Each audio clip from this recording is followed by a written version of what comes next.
यमुनानगर में CM flying की ताबड़तोड़ छापेमारी के बाद खाद तस्करों में जमकर हड़कंप मच गया है। सीएम फ्लाइंग ने एक के बाद एक छापेमारी कर 4 खाद विक्रेताओं, एक फैक्ट्री मालिक व एक ग्लू बनाने वाली फैक्ट्री में छापा मारकर मालिक को भी हिरासत में लिया है, जबकि अलग अलग जगह 3 खाद से भरी हुई गाड़ियों को कब्जे में लिया गया है। अंदर से नहीं पकड़ी? नहीं, अंदर से। कहाँ से पकड़ी? बाहर रोक लिया। तो ये क्या है सामने?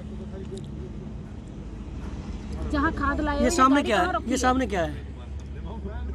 फैक्ट्री है ये तो। किस चीज़ की है? प्लाई की है। तो ये खाद कहाँ जा रही थी? ये नहीं मेरे को बताया जी मालिक ने। मालिक ने क्या कहा था? कौन है मालिक इसका? परवीन है। तो क्या उसने बोला था कि खाद ये कहाँ छोड़ के आनी है? यही बताया था ये मेरे को, बाकी ये नहीं मेरे को बताया था भी कहाँ लेके जानी, किस फैक्ट्री में, नहीं मेरे को पता नहीं। कितनी गाड़ियाँ हैं प्रवीण की जो खाद का काम करती हैं? एक ही गाड़ी है, छुट्टी है ये।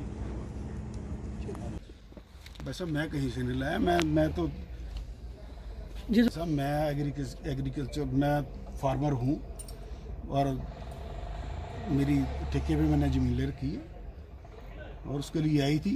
कोई मेरी फैक्ट्री तो नहीं चल रही थी जब ये खाद आई। हाँ जी। तो ये अंदर कैसे पहुंच गई? मेरे पास कोई ठिकाना ही नहीं रखने का, कहाँ रखूँ मैं? मेरी जिसकी भी फैक्ट्री है पर मैं मेरे पे वैसे प्लाईवुड ग्लू की है, उसके लिए अलग टेक्निकल पड़ा है मेरे पास खाद। अच्छा, पे रेड की गई थी और रेड के दौरान हमारे को भी एसएचओ सदर यमुनानगर को इन्फॉर्म किया गया था, उनकी तरफ से मैं मौके पे आया हूँ।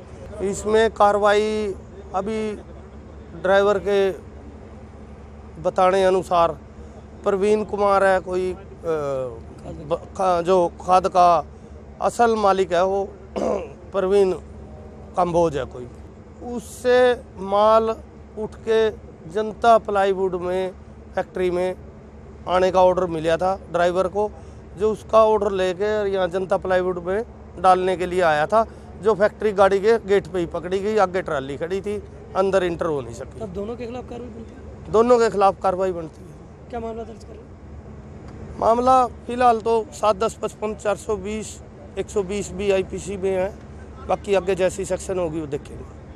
2 कार्रवाई करने के बाद जब हम अम्बाड़ा पर शेरपुर मोड़ पर आए तो वहाँ पर हमारे को मुखबर खास ने मुलक्की होकर बताया कि वहाँ यमुनानगर में की तरह यहाँ पर भी शेरपुर मोड़ पर लेदी रोड के पास पेट्रोल पंप के पास में एक सरदार जी की फैक्ट्री है, जिसके पास बिना नंबर की गाड़ी में खाद ससरौली संधू सरदार के पास से लोड कर रहा था, जिसका अभी पूरा नाम मालूम नहीं हो सका, और ग्लो फैक्ट्री में दाखिल होती है। जैसे ही अंदर दाखिल होती है उस टाइम में उसके गेट बंद कर दिए जाते हैं और कुछ समय बाद हमने नाकाबंदी शुरू की। जो नाकाबंदी के दौरान एक गाड़ी बिना नंबर के आई हुई और सीधी उस गेट के अंदर दाखिल हो गई, जिसको हमने ज़बरदस्ती खुलवा करके अंदर दाखिल उसको काबू किया, नाम पता पूछा, जिसने अपना नाम बताया है। और अब जो है ना एसएचओ साहब और एग्रीकल्चर विभाग मौके पे आ गए हैं, उन्होंने अपनी कार्रवाई शुरू कर दी है। 31 बैग हैं और 4 कमरे में रखे हुए मिले गए हैं।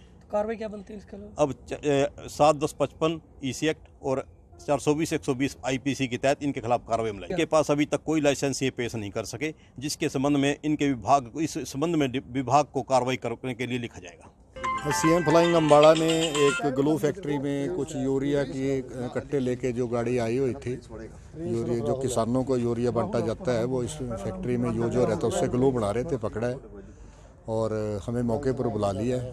हम केस रजिस्टर्ड करके कार्रवाई कर रहे हैं। अभी हमने इस फैक्ट्री के मालिक को और इसके चौकीदार को और गाड़ी का जो ड्राइवर है वो और एक लेबर है उसको अभी कस्टडी में लिया है, उनसे पूछताछ कर रहे हैं।